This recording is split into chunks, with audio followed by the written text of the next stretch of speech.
श्री नवदुर्गायै नमः। अध श्री चंद्रघंटा स्तोत्रम्। पिंडज प्रवरारूढ़ा चंद्रकोपास्त्रकैर्युता प्रसादं तनुतां मह्यं चंद्रघंटेति विश्रुता। या देवी सर्वभूतेषु चंद्रघंटारूपेण संस्थिता। नमस्तस्यै नमस्तस्यै नमस्तस्यै नमो नमः। वंदे वाञ्छितलाभाय चंद्रार्धकृतशेखरां सिंहारूढां दशभुजां चंद्रघंटां यशस्वनीं। कंचनाभां मणिपुरस्थितां तृतीय दुर्गां त्रिनेत्रां। खड्गगदा त्रिशूलचापधरां पद्मकमण्डलुमालावराभयकरां। पट्टाम्बरपरिधानां मृदुहास्यां नानालङ्कारभूषितां। मञ्जीरहारकेयूर किङ्किणीरत्नकुण्डलमण्डितां। प्रफुल्लवदनां बिम्बाधरां कान्तकपोलां तुङ्गकुचां। कमनीयां लावण्यां शीर्णकटिं नितम्बनीम्। आपुद्धारणी त्वं हि आद्याशक्तिः शुभापरा। अणिमादिसिद्धिदात्री चंद्रघंटे प्रणमाम्यहम्। चंद्रमुखी इष्टदात्री इष्टमन्त्रस्वरूपिणी। धनदात्र्यानन्ददात्री चंद्रघंटे प्रणमाम्यहम्। नानारूपधारिणी इच्छामयी ऐश्वर्यदायिनी। सौभाग्यारोग्यदायिनी चंद्रघंटे प्रणमाम्यहम्। रहस्यां शृणु वक्ष्यामि शैवेशी कमलात्मने। श्रीचंद्रघंटा कवचं सर्वसिद्धिप्रदायकं। विना न्यासं विना विनियोगं विना शापोद्धारं विना होमं। स्नानं शौचादिकं नास्ति श्रद्धामात्रेण सिद्धिदम्। कुशिष्याय कुटिलाय वंचकाय निंदकाय च न दातव्यं न दातव्यं न दातव्यं कदाचन। नमस्ते परमेशाने ब्रह्मरूपे सनातने। सुरासुरजगद्वन्दे चंद्रघंटा नमोस्तुते।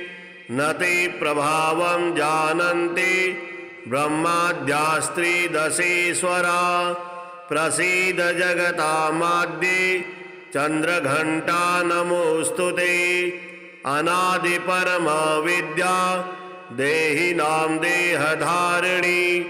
त्वमेवासि जगद्वन्दे चंद्रघंटा नमोस्तुते।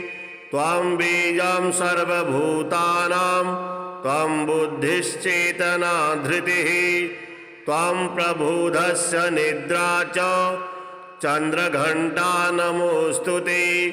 त्वमाराध्य महेशोऽपि कृतकृत्यं हि मन्यते। आत्मानं परमात्मापि चंद्रघंटा नमोस्तुते। दुर्वृत्तवृत्तसंहर्ति पापपुण्यफलप्रदे। लोकानां तापसंहर्ति चंद्रघंटा नमोस्तुते। त्वमेका सर्वलोकानां सृष्टिस्त्यन्तन्तकारिणी। करालवदने काले चंद्रघंटा नमोस्तुते। प्रपन्नार्तिहरे मातः सुप्रसन्नमुखाम्बुजे। प्रसीद परमे पूर्णे चंद्रघंटा नमोस्तुते। त्वमाश्रयन्ति ये भक्त्या यान्ति चाश्रयतां तु ते। जगतां त्रिजगद्धात्री चंद्रघंटा नमोस्तुते शुद्धज्ञानपूर्णे प्रकृतिः सृष्टिभाविनी त्वमेव मातर्विश्वेशे चंद्रघंटा नमोस्तुते पिंडज प्रवरारूढ़ा चंद्रकोपास्त्रकैर्युता प्रसादं तनुतां मह्यं चंद्रघंटेति विश्रुता या देवी सर्वभूतेषु चंद्रघंटारूपेण संस्थिता नमस्तस्यै नमस्तस्यै नमस्तस्यै नमो नमः वंदे वांछितलाभाय चंद्रार्धकृतशेखरां सिंहारूढ़ां दशभुजां चंद्रघंटां यशस्वनीं कंचनाभां मणिपुरस्थितां तृतीयदुर्गां त्रिनेत्रां खड्गगदा त्रिशूलचापधरां पद्मकमण्डलुमालावराभयकरां पट्टाम्बरपरिधानां मृदुहास्यां नानालङ्कारभूषितां मञ्जीरहारकेयूरा किङ्किणीरत्नकुण्डलमण्डितां प्रफुल्लवदनां बिम्बाधरां कान्तकपोलां तुङ्गकुचां कमनीयां लावण्यां शीर्णकटिं नितम्बनीम् आपुद्धारणी त्वं हि आद्याशक्तिः शुभापरा अणिमादिसिद्धिदात्री चंद्रघंटे प्रणमाम्यहं चंद्रमुखी इष्टदात्री इष्टमन्त्रस्वरूपिणी धनदात्र्यानन्ददात्री चंद्रघंटे प्रणमाम्यहं नानारूपधारिणी इच्छामयी ऐश्वर्यदायिनी सौभाग्यारोग्यदायिनी चंद्रघंटे प्रणमाम्यहं रहस्यां शृणु वक्ष्यामि शैवेशी कमलात्मने श्रीचंद्रघंटा कवचं सर्वसिद्धिप्रदायकं विना न्यासं विना विनियोगं विना शापोद्धारं विना होमं स्नानं शौचादिकं नास्ति श्रद्धा मात्रेण सिद्धिदं कुशिष्याय कुटिलाय वंचकाय निंदकाय च न दातव्यं न दातव्यं न दातव्यं कदाचन नमस्ते परमेशाने ब्रह्मरूपे सनातने सुरासुरजगद्वन्दे चंद्रघंटा नमोस्तुते न ते प्रभावं जानन्ति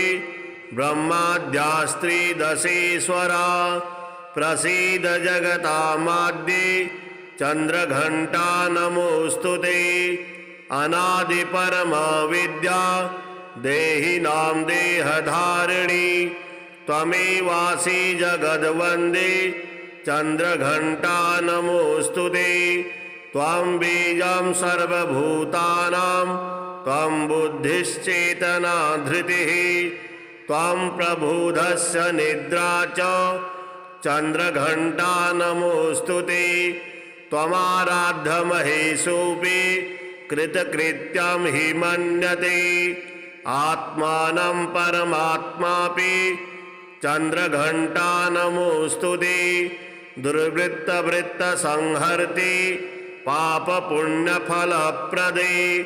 लोकानां तापसंहर्ति चंद्रघंटा नमोस्तुते त्वमेका सर्वलोकानां सृष्टिस्त्यन्तन्तकारिणी करालवदने काले चंद्रघंटा नमोस्तुते प्रपन्नार्तिहरे मातः सुप्रसन्नमुखाम्बुजे प्रसीद परमे पूर्णे चंद्रघंटा नमोस्तुते त्वमाश्रयन्ति ये भक्त्या यान्ति चाश्रयतां तु ते जगतां त्रिजगद्धात्री चन्द्रघण्टा नमोऽस्तुते शुद्धज्ञानपूर्णे प्रकृतिः सृष्टिभाविनी त्वमेव मातर्विश्वेशे चन्द्रघण्टा नमोऽस्तुते पिण्डज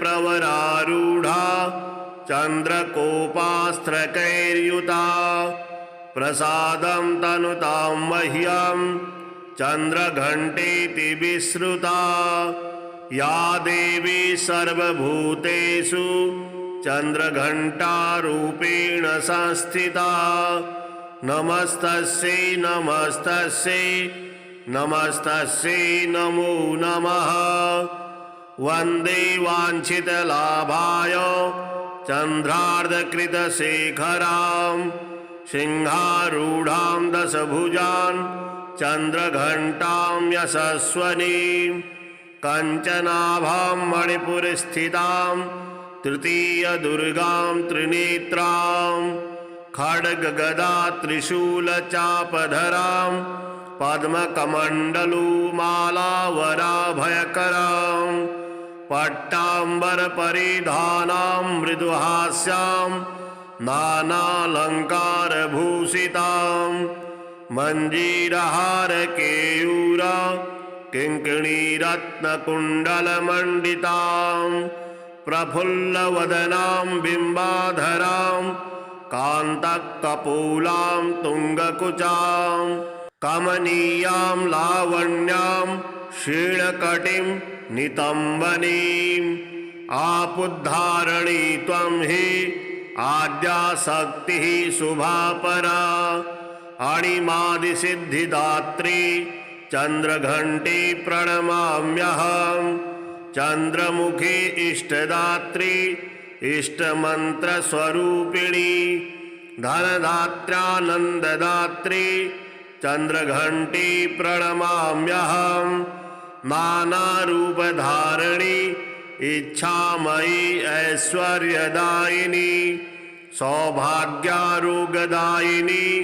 चन्द्रघण्टे प्रणमाम्यहं रहस्यां शृणु वक्ष्यामि शैवेशी कमलात्मने श्रीचन्द्रघण्टा कवचं सर्वसिद्धिप्रदायकं विना न्यासं विना विनियोगं विना शापोद्धारं विना होमं स्नानं शौचादिकं नास्ति श्रद्धामात्रेण सिद्धिदं कुशिष्याय कुटिलाय वञ्चकाय निन्दकाय च न दातव्यं न दातव्यं न दातव्यं कदाचन नमस्ते परमेशाने ब्रह्मरूपे सनातने सुरासुरजगद्वन्दे चन्द्रघण्टा नमोऽस्तुते न ते प्रभावं जानन्ति ब्रह्माद्यास्त्रिदशेश्वरा प्रसीद जगतामाद्ये चन्द्रघण्टा नमोऽस्तुते अनादिपरमविद्या देहिनां देहधारिणी त्वमेवासि जगद्वन्दे चन्द्रघण्टा नमोऽस्तुते त्वं बीजं सर्वभूतानां त्वं बुद्धिश्चेतना धृतिः त्वं प्रबोधस्य निद्रा च चन्द्रघण्टा नमोऽस्तुते त्वमाराध्यमहेशोऽपि कृतकृत्यं हि मन्यते आत्मानं परमात्मापि चन्द्रघण्टा नमोऽस्तुते दुर्वृत्तवृत्तसंहर्ति पापपुण्यफलप्रदे लोकानां तापसंहर्ति चन्द्रघण्टा नमोऽस्तुते त्वमेका सर्वलोकानां सृष्टिस्त्यन्तन्तकारिणी करालवदने काले चन्द्रघण्टा नमोऽस्तुते प्रपन्नार्तिहरे मातः सुप्रसन्नमुखाम्बुजे प्रसीद परमे पूर्णे चन्द्रघण्टा नमोऽस्तुते त्वमाश्रयन्ति ये भक्त्या यान्ति चाश्रयतां तु ते जगतां त्रिजगद्धात्री चन्द्रघण्टा नमोऽस्तु ते शुद्धज्ञानपूर्णे प्रकृतिः सृष्टिभाविनी त्वमेव मातर्विश्वेशे चन्द्रघण्टा नमोऽस्तु ते पिण्डज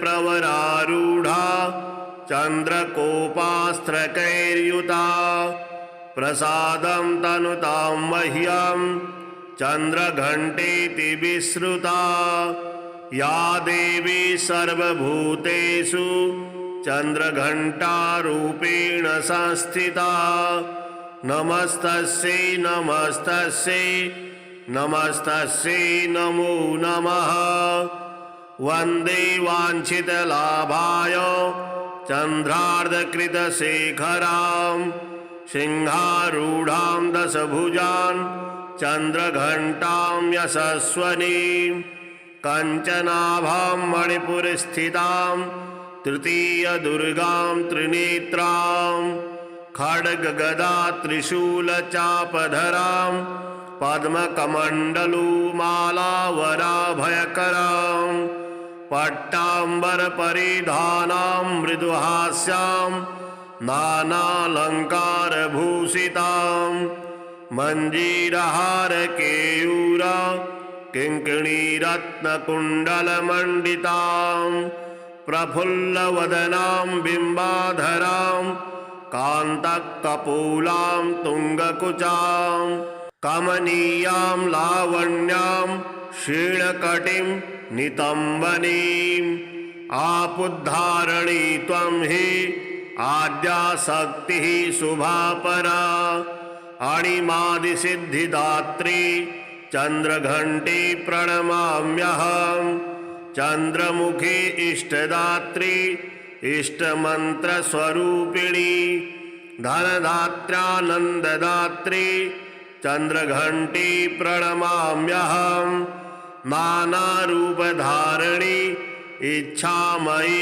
ऐश्वर्यदायिनी सौभाग्यारोग्यदायिनी चन्द्रघण्टे प्रणमाम्यहं रहस्यां शृणु वक्ष्यामि शैवेशी कमलात्मने श्रीचन्द्रघण्टा कवचं सर्वसिद्धिप्रदायकं विना न्यासं विना विनियोगं विना शापोद्धारं विना होमं स्नानं शौचादिकं नास्ति श्रद्धामात्रेण सिद्धिदं कुशिष्याय कुटिलाय वञ्चकाय निन्दकाय च न दातव्यं न दातव्यं न दातव्यं कदाचन नमस्ते परमेशाने ब्रह्मरूपे सनातने सुरासुरजगद्वन्दे चन्द्रघण्टा नमोऽस्तु ते न ते प्रभावं जानन्ति ब्रह्माद्यास्त्रिदशेश्वरा प्रसीद जगतामाद्ये चन्द्रघण्टा नमोऽस्तु ते अनादिपरमविद्या देहिनां देहधारिणी त्वमेवासि जगद्वन्दे चन्द्रघण्टा नमोऽस्तु ते त्वं बीजं सर्वभूतानां त्वं बुद्धिश्चेतना धृतिः त्वं प्रबोधस्य निद्रा च चन्द्रघण्टा नमोऽस्तु ते त्वमाराध्यमहेशोऽपि कृतकृत्यं हि मन्यते आत्मानं परमात्मापि चन्द्रघण्टा नमोऽस्तु ते दुर्वृत्तवृत्तसंहर्ति पापपुण्यफलप्रदे लोकानां तापसंहर्ति चन्द्रघण्टा नमोऽस्तु ते त्वमेका सर्वलोकानां सृष्टिस्त्यन्तन्तकारिणी करालवदने काले चन्द्रघण्टा नमोऽस्तु ते प्रपन्नार्तिहरे मातः सुप्रसन्नमुखाम्बुजे प्रसीद परमे पूर्णे चन्द्रघण्टा नमोऽस्तु ते त्वमाश्रयन्ति ये भक्त्या यान्ति चाश्रयतां तु ते जगतां त्रिजगद्धात्री चन्द्रघण्टा नमोऽस्तु ते शुद्धज्ञानपूर्णे प्रकृतिः सृष्टिभाविनी त्वमेव मातर्विश्वेशे चन्द्रघण्टा नमोऽस्तु ते पिण्डज प्रवरारूढा चन्द्रकोपास्त्रकैर्युता प्रसादं तनुतां मह्यं चन्द्रघण्टेति विश्रुता या देवी सर्वभूतेषु चन्द्रघण्टारूपेण संस्थिता नमस्तस्यै नमस्तस्यै नमस्तस्यै नमो नमः वन्दे वाञ्छितलाभाय चन्द्रार्धकृतशेखरां सिंहारूढां दशभुजां चन्द्रघण्टां यशस्वनीं कञ्चनाभां मणिपुरस्थितां तृतीयदुर्गां त्रिनेत्रां खड्गगदा त्रिशूलचापधरां पद्मकमण्डलुमालावराभयकरां पट्टाम्बरपरिधानां मृदुहास्यां नानालङ्कारभूषितां मञ्जीरहारकेयूरा किङ्किणीरत्नकुण्डलमण्डितां प्रफुल्लवदनां बिम्बाधरां कान्तकपोलां तुङ्गकुचां कमनीयां लावण्यां क्षीणकटिं नितम्बनीम् आपुद्धारणी त्वं हि आद्याशक्तिः शुभापरा अणिमादिसिद्धिदात्री चन्द्रघण्टे प्रणमाम्यहं चन्द्रमुखी इष्टदात्री इष्टमन्त्रस्वरूपिणी धनदात्र्यानन्ददात्री चन्द्रघण्टे प्रणमाम्यहं नानारूपधारिणी इच्छामयी ऐश्वर्यदायिनी सौभाग्यारोग्यदायिनी चन्द्रघण्टे प्रणमाम्यहं रहस्यां शृणु वक्ष्यामि शैवेशी कमलात्मने श्रीचन्द्रघण्टा कवचं सर्वसिद्धिप्रदायकं विना न्यासं विना विनियोगं विना शापोद्धारं विना होमं स्नानं शौचादिकं नास्ति श्रद्धामात्रेण सिद्धिदं कुशिष्याय कुटिलाय वञ्चकाय निन्दकाय च न दातव्यं न दातव्यं न दातव्यं कदाचन नमस्ते परमेशाने ब्रह्मरूपे सनातने सुरासुरजगद्वन्दे चन्द्रघण्टा नमोऽस्तु ते न ते प्रभावं जानन्ति ब्रह्माद्यास्त्रिदशेश्वरा प्रसीद जगतामाद्ये चन्द्रघण्टा नमोऽस्तु ते अनादिपरमविद्या देहिनां देहधारिणी त्वमेवासि जगद्वन्दे चन्द्रघण्टा नमोऽस्तु ते त्वं बीजं सर्वभूतानां त्वं बुद्धिश्चेतना धृतिः त्वं प्रबोधस्य निद्रा च चन्द्रघण्टा नमोऽस्तु ते त्वमाराध्यमहेशोऽपि कृतकृत्यं हि मन्यते आत्मानं परमात्मापि चन्द्रघण्टा नमोऽस्तु ते दुर्वृत्तवृत्तसंहर्ति पापपुण्यफलप्रदे लोकानां तापसंहर्ति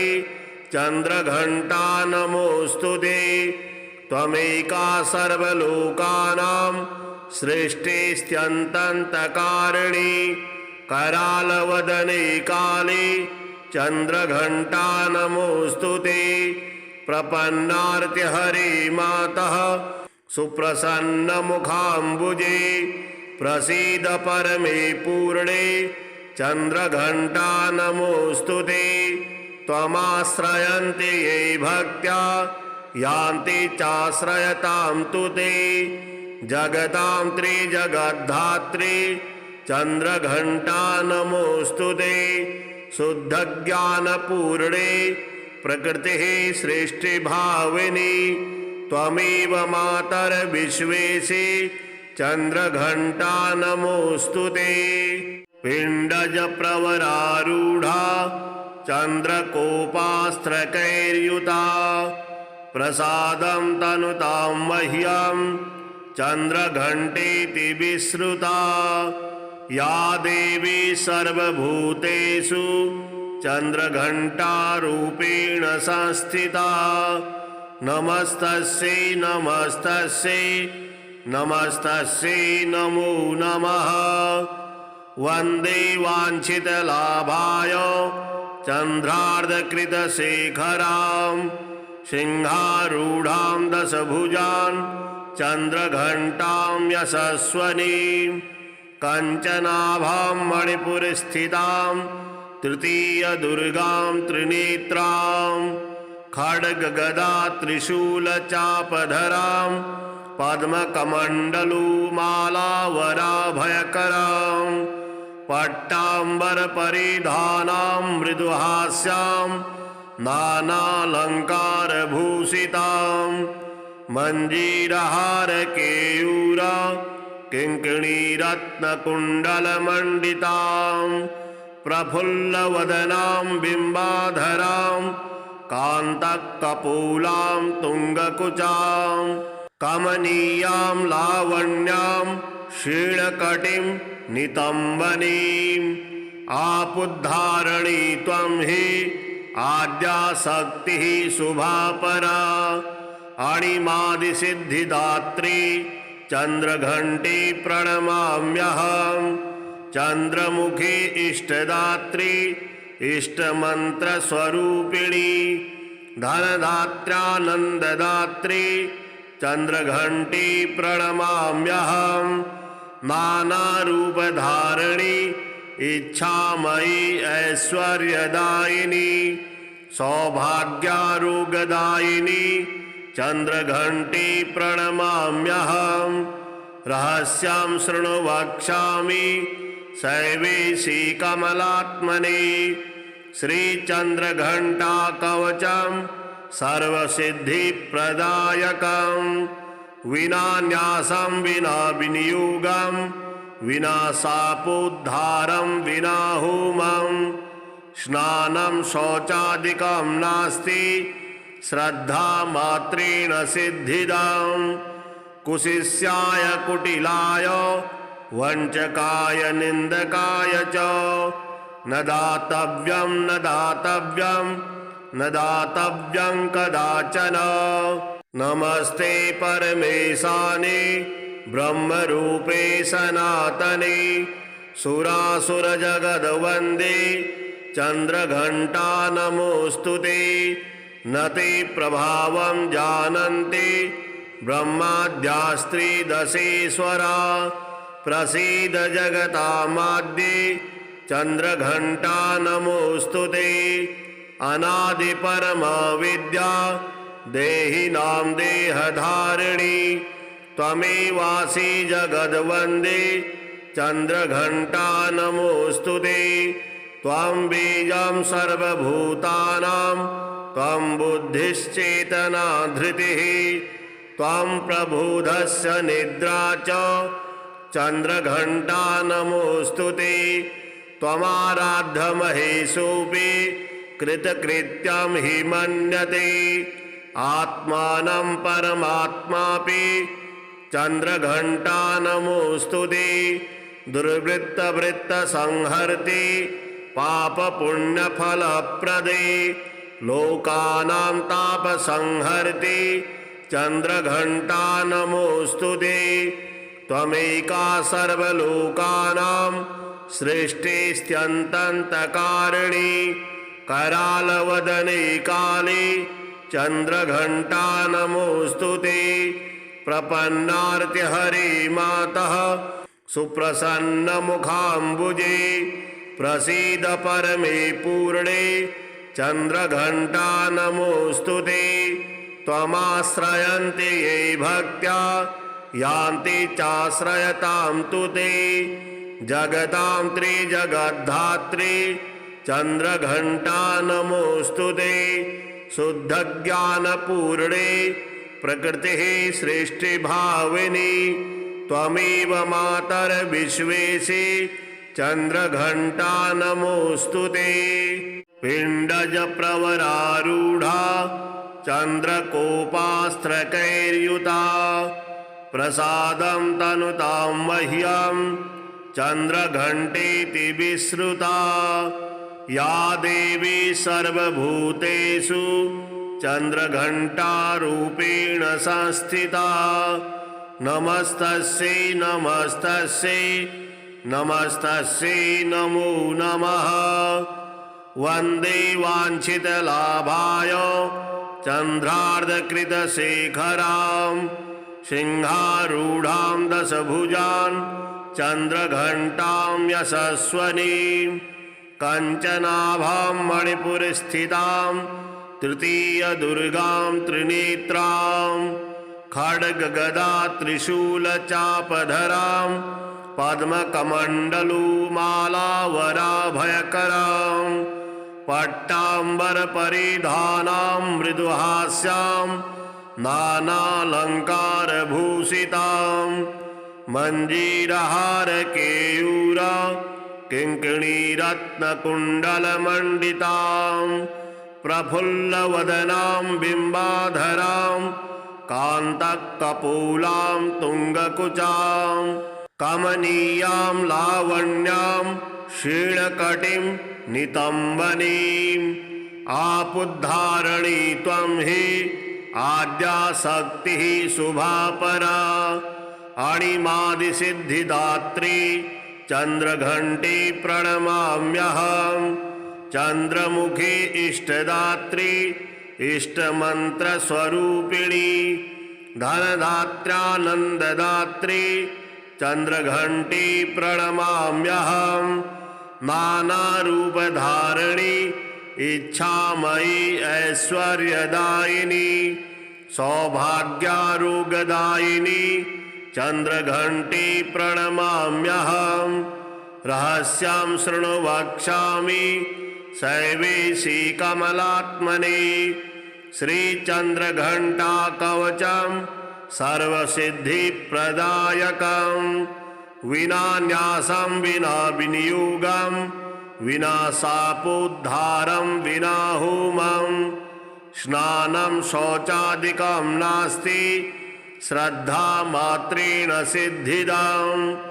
कुशिष्याय कुटिलाय वञ्चकाय निन्दकाय च न दातव्यं न दातव्यं न दातव्यं कदाचन।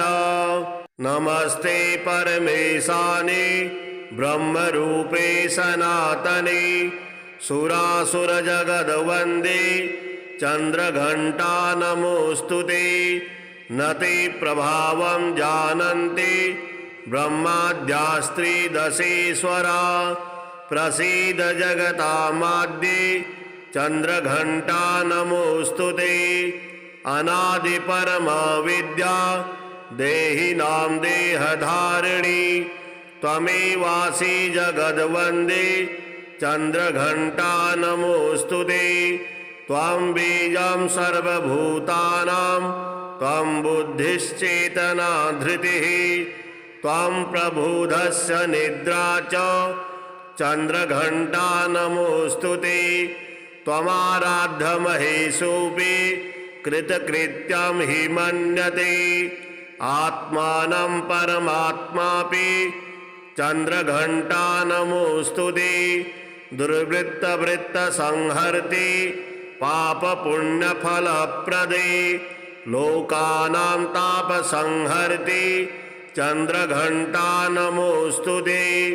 त्वमेका सर्वलोकानां सृष्टिस्त्यन्तन्तकारिणी। करालवदने काले चन्द्रघण्टा नमोऽस्तु ते। प्रपन्नार्तिहरे मातः सुप्रसन्नमुखाम्बुजे प्रसीद परमे पूर्णे चन्द्रघण्टा नमोऽस्तु ते। त्वमाश्रयन्ति ये भक्त्या यान्ति चाश्रयतां तु ते। जगतां त्रिजगद्धात्री चन्द्रघण्टा नमोऽस्तु ते। शुद्धज्ञानपूर्णे प्रकृतिः सृष्टिभाविनी त्वमेव मातर्विश्वेशे चन्द्रघण्टा नमोऽस्तु ते। पिण्डज प्रवरारूढा चन्द्रकोपास्त्रकैर्युता प्रसादं तनुतां मह्यं चन्द्रघण्टेति विश्रुता। या देवी सर्वभूतेषु चन्द्रघण्टारूपेण संस्थिता।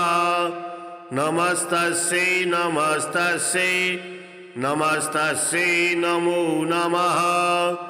वन्दे वाञ्छितलाभाय चन्द्रार्धकृतशेखरां सिंहारूढां दशभुजां चन्द्रघण्टां यशस्वनीं।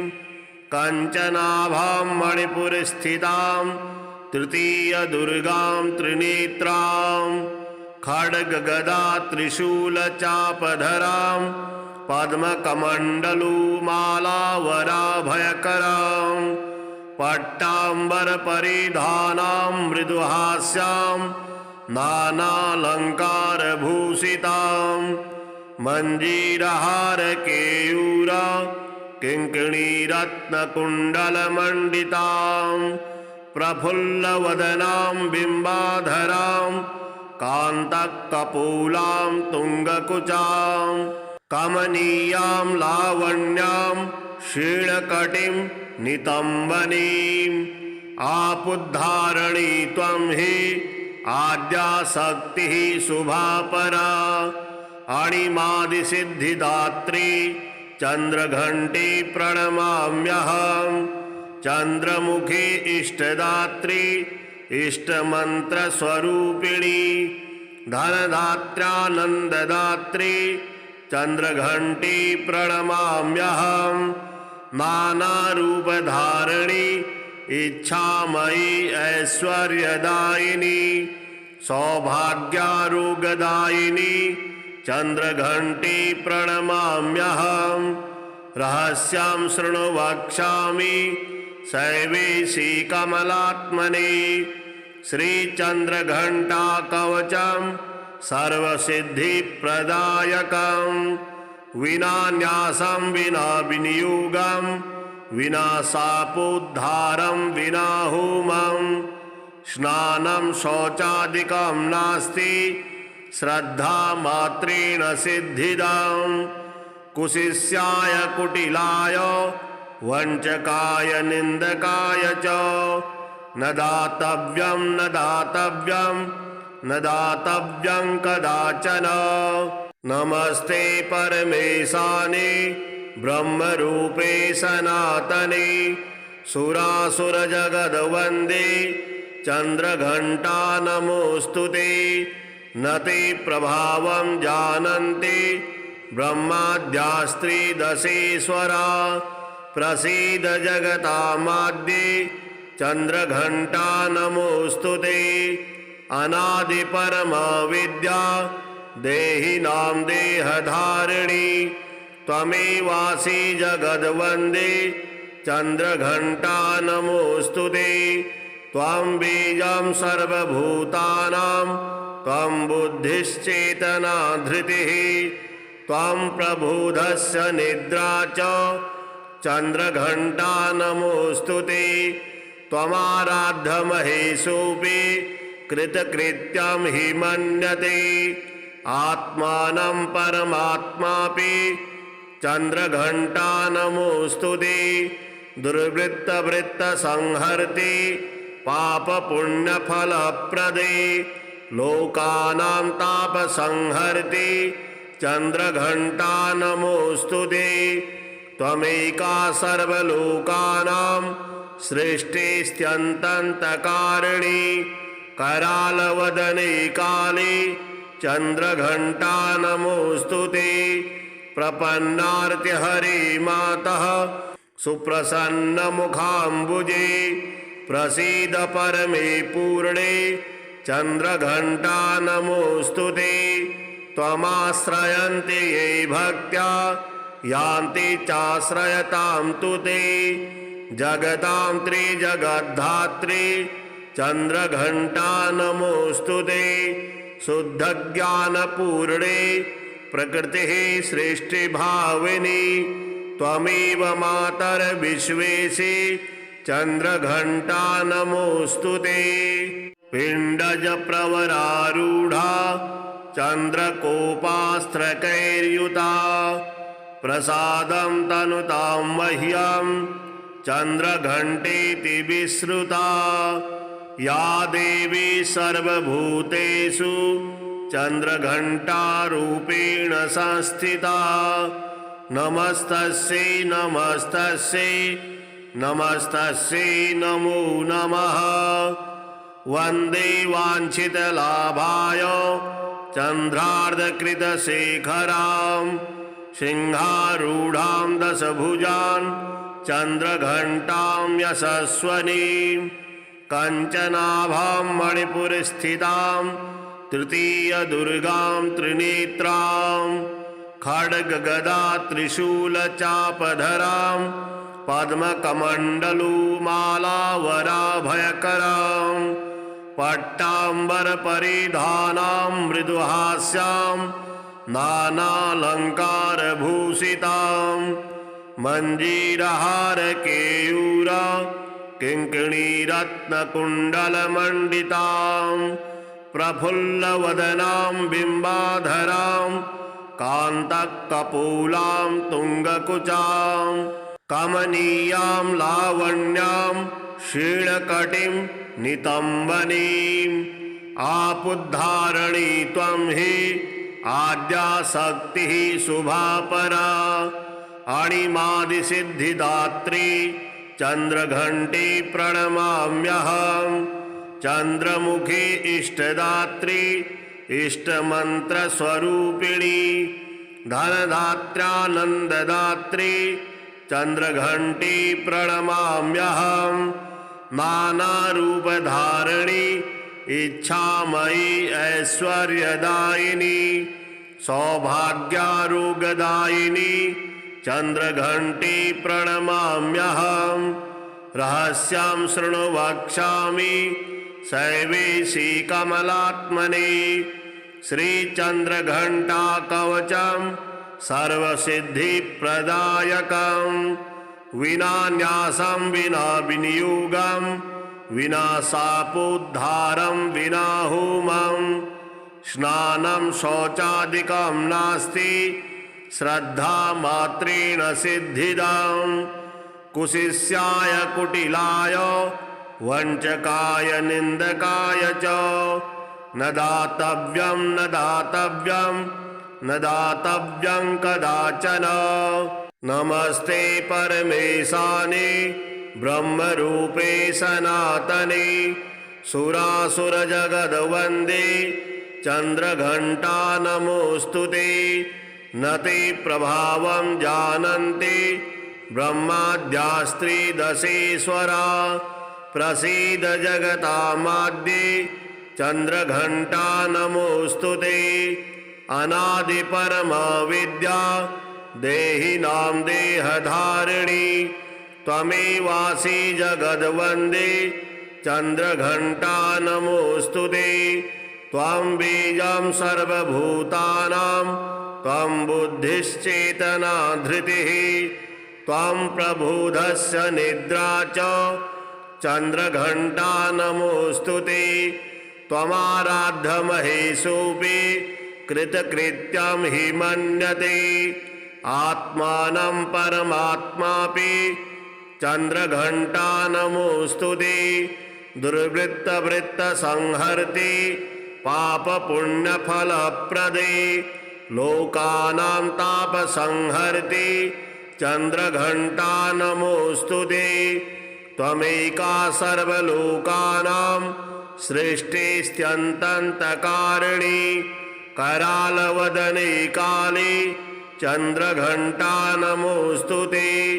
प्रपन्नार्तिहरे मातः सुप्रसन्नमुखाम्बुजे प्रसीद परमे पूर्णे चन्द्रघण्टा नमोऽस्तु ते। त्वमाश्रयन्ति ये भक्त्या यान्ति चाश्रयतां तु ते। जगतां त्रिजगद्धात्री चन्द्रघण्टा नमोऽस्तु ते। शुद्धज्ञानपूर्णे प्रकृतिः सृष्टिभाविनी त्वमेव मातर्विश्वेशे चन्द्रघण्टा नमोऽस्तु ते। पिण्डज प्रवरारूढा चन्द्रकोपास्त्रकैर्युता प्रसादं तनुतां मह्यं चन्द्रघण्टेति विश्रुता। या देवी सर्वभूतेषु चन्द्रघण्टारूपेण संस्थिता। नमस्तस्यै नमस्तस्यै नमस्तस्यै नमो नमः। वन्दे वाञ्छितलाभाय चन्द्रार्धकृतशेखरां सिंहारूढां दशभुजां चन्द्रघण्टां यशस्वनीं। कञ्चनाभां मणिपुरस्थितां तृतीयदुर्गां त्रिनेत्रां। खड्गगदा त्रिशूलचापधरां पद्मकमण्डलुमालावराभयकरां।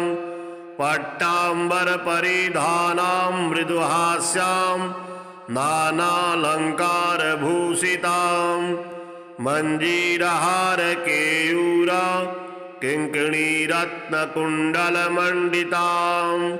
प्रफुल्लवदनां बिम्बाधरां कान्तकपोलां तुङ्गकुचां। कमनीयां लावण्यां क्षीणकटिं नितम्बनीम्। आपुद्धारणी त्वं हि आद्याशक्तिः शुभापरा। अणिमादिसिद्धिदात्री चन्द्रघण्टे प्रणमाम्यहम्। चन्द्रमुखे इष्टदात्री इष्टमन्त्रस्वरूपिणी। धनदात्र्यानन्ददात्री चन्द्रघण्टे प्रणमाम्यहम्। नानारूपधारिणी इच्छामयी ऐश्वर्यदायिनी। सौभाग्यारोग्यदायिनी चन्द्रघण्टे प्रणमाम्यहम्। रहस्यं शृणु वक्ष्यामि शैवेशी कमलात्मने। श्रीचन्द्रघण्टा कवचं सर्वसिद्धिप्रदायकं। विना न्यासं विना विनियोगं विना शापोद्धारं विना होमं। स्नानं शौचादिकं नास्ति श्रद्धामात्रेण सिद्धिदम्। कुशिष्याय कुटिलाय वञ्चकाय निन्दकाय च न दातव्यं न दातव्यं न दातव्यं कदाचन। नमस्ते परमेशाने ब्रह्मरूपे सनातने। सुरासुरजगद्वन्दे चन्द्रघण्टा नमोऽस्तु ते। न ते प्रभावं जानन्ति ब्रह्माद्यास्त्रिदशेश्वरा। प्रसीद जगतामाद्ये चन्द्रघण्टा नमोऽस्तु ते। अनादिपरमविद्या देहिनां देहधारिणी त्वमेवासि जगद्वन्दे चन्द्रघण्टा नमोऽस्तु ते। त्वं बीजं सर्वभूतानां त्वं बुद्धिश्चेतना धृतिः। त्वं प्रबोधस्य निद्रा च चन्द्रघण्टा नमोऽस्तु ते।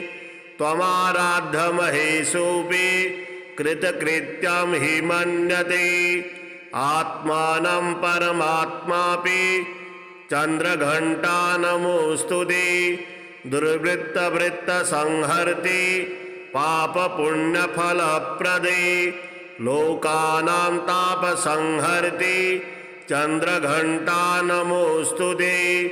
त्वमेका सर्वलोकानां सृष्टिस्त्यन्तन्तकारिणी करालवदने काले चन्द्रघण्टा नमोऽस्तु ते। प्रपन्नार्तिहरे मातः सुप्रसन्नमुखाम्बुजे प्रसीद परमे पूर्णे चन्द्रघण्टा नमोऽस्तु ते।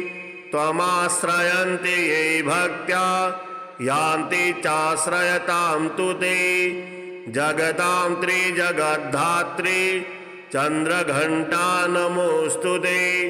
शुद्धज्ञानपूर्णे प्रकृतिः सृष्टिभाविनी त्वमेव मातर्विश्वेशे चन्द्रघण्टा नमोऽस्तु ते। पिण्डज प्रवरारूढा चन्द्रकोपास्त्रकैर्युता प्रसादं तनुतां मह्यं चन्द्रघण्टेति विश्रुता। या देवी सर्वभूतेषु चन्द्रघण्टारूपेण संस्थिता। नमस्तस्यै नमस्तस्यै नमस्तस्यै नमो नमः। वन्दे वाञ्छितलाभाय चन्द्रार्धकृतशेखरां सिंहारूढां दशभुजां चन्द्रघण्टां यशस्वनीं। कञ्चनाभां मणिपुरस्थितां तृतीयदुर्गां त्रिनेत्रां। खड्गगदा त्रिशूलचापधरां पद्मकमण्डलुमालावराभयकरां। पट्टाम्बरपरिधानां मृदुहास्यां नानालङ्कारभूषितां। मञ्जीरहारकेयूरा किङ्किणीरत्नकुण्डलमण्डितां। प्रफुल्लवदनां बिम्बाधरां कान्तकपोलां तुङ्गकुचां।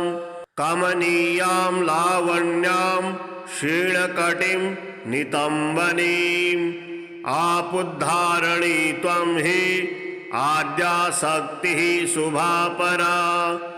अणिमादिसिद्धिदात्री चन्द्रघण्टे प्रणमाम्यहम्। चन्द्रमुखी इष्टदात्री इष्टमन्त्रस्वरूपिणी। धनदात्र्यानन्ददात्री चन्द्रघण्टे प्रणमाम्यहम्।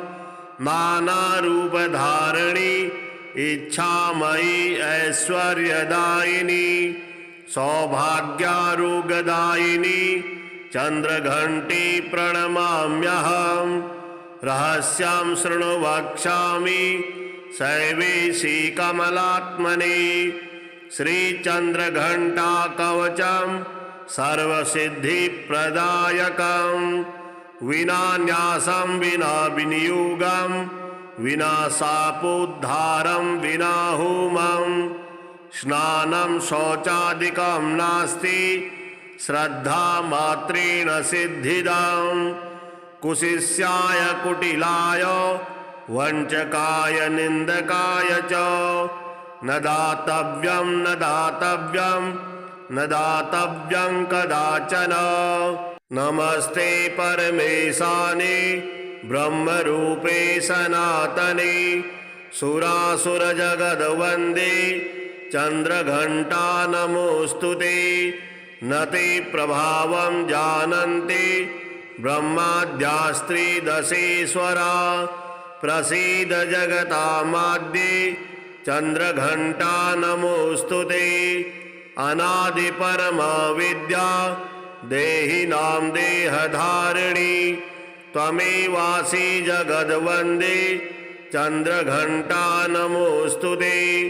त्वं बीजं सर्वभूतानां त्वं बुद्धिश्चेतना धृतिः। त्वं प्रबोधस्य निद्रा च चन्द्रघण्टा नमोऽस्तु ते। त्वमाराध्यमहेशोऽपि कृतकृत्यं हि मन्यते। आत्मानं परमात्मापि चन्द्रघण्टा नमोऽस्तु ते। दुर्वृत्तवृत्तसंहर्ति पापपुण्यफलप्रदे लोकानां तापसंहर्ति चन्द्रघण्टा नमोऽस्तु ते। त्वमेका सर्वलोकानां सृष्टिस्त्यन्तन्तकारिणी करालवदने काले चन्द्रघण्टा नमोऽस्तु ते प्रपन्नार्त्यहरे मातः सुप्रसन्नमुखाम्बुजे प्रसीद परमे पूर्णे चन्द्रघण्टा नमोऽस्तु ते त्वमाश्रयन्ति ये भक्त्या यान्ति चाश्रयतां तु ते जगतां त्रिजगद्धात्री चन्द्रघण्टा नमोऽस्तु ते शुद्धज्ञानपूर्णे प्रकृतिः सृष्टिभाविनी त्वमेव मातर्विश्वेशे चन्द्रघण्टा नमोऽस्तु ते पिण्डज प्रवरारूढा चन्द्रकोपास्त्रकैर्युता प्रसादं तनुतां मह्यं चन्द्रघण्टेति विश्रुता या देवी सर्वभूतेषु चन्द्रघण्टारूपेण संस्थिता नमस्तस्यै नमस्तस्यै नमस्तस्यै नमो नमः वन्दे वाञ्छितलाभाय चन्द्रार्धकृतशेखरां सिंहारूढां दशभुजां चन्द्रघण्टां यशस्वनीं कञ्चनाभां मणिपुरस्थितां तृतीयदुर्गां त्रिनेत्रां खड्गगदा त्रिशूलचापधरां पद्मकमण्डलुमालावराभयकरां पट्टाम्बरपरिधानां मृदुहास्यां नानालङ्कारभूषितां मञ्जीरहारकेयूर किङ्किणीरत्नकुण्डलमण्डितां प्रफुल्लवदनां बिम्बाधरां कान्तकपोलां तुङ्गकुचां कमनीयां लावण्यां क्षीणकटिं नितम्बनीम् आपुद्धारणी त्वं हि आद्याशक्तिः शुभापरा अणिमादिसिद्धिदात्री चन्द्रघण्टे प्रणमाम्यहं चन्द्रमुखी इष्टदात्री इष्टमन्त्रस्वरूपिणी धनदात्र्यानन्ददात्री चन्द्रघण्टे प्रणमाम्यहं नानारूपधारिणी इच्छामयी ऐश्वर्यदायिनी सौभाग्यारोग्यदायिनी चन्द्रघण्टे प्रणमाम्यहं रहस्यं शृणु वक्ष्यामि शैवेशी कमलात्मने श्रीचन्द्रघण्टा कवचं सर्वसिद्धिप्रदायकं विना न्यासं विना विनियोगं विना शापोद्धारं विना होमं स्नानं शौचादिकं नास्ति श्रद्धामात्रेण सिद्धिदं कुशिष्याय कुटिलाय वञ्चकाय निन्दकाय च न दातव्यं न दातव्यं न दातव्यं कदाचन नमस्ते परमेशाने ब्रह्मरूपे सनातने सुरासुरजगद्वन्दे चन्द्रघण्टा नमोऽस्तु ते न ते प्रभावं जानन्ति ब्रह्माद्यास्त्रिदशेश्वरा प्रसीद जगतामाद्ये चन्द्रघण्टा नमोऽस्तु ते अनादिपरमविद्या देहिनां देहधारिणी त्वमेवासि जगद्वन्दे चन्द्रघण्टा नमोऽस्तु ते त्वं बीजं सर्वभूतानां त्वं बुद्धिश्चेतना धृतिः त्वं प्रबोधस्य निद्रा च चन्द्रघण्टा नमोऽस्तु ते त्वमाराध्यमहेशोऽपि कृतकृत्यं हि मन्यते आत्मानं परमात्मापि चन्द्रघण्टा नमोऽस्तु ते दुर्वृत्तवृत्तसंहर्ति पापपुण्यफलप्रदे लोकानां तापसंहर्ति चन्द्रघण्टा नमोऽस्तु ते त्वमेका सर्वलोकानां सृष्टिस्त्यन्तन्तकारिणी करालवदने काले चन्द्रघण्टा नमोऽस्तु ते प्रपन्नार्त्यहरे मातः सुप्रसन्नमुखाम्बुजे प्रसीद परमे पूर्णे चन्द्रघण्टा नमोऽस्तु ते त्वमाश्रयन्ति ये भक्त्या यान्ति चाश्रयतां तु ते जगतां त्रिजगद्धात्री चन्द्रघण्टा नमोऽस्तु ते शुद्धज्ञानपूर्णे प्रकृतिः सृष्टिभाविनी त्वमेव मातर्विश्वेशे चन्द्रघण्टा नमोऽस्तु ते।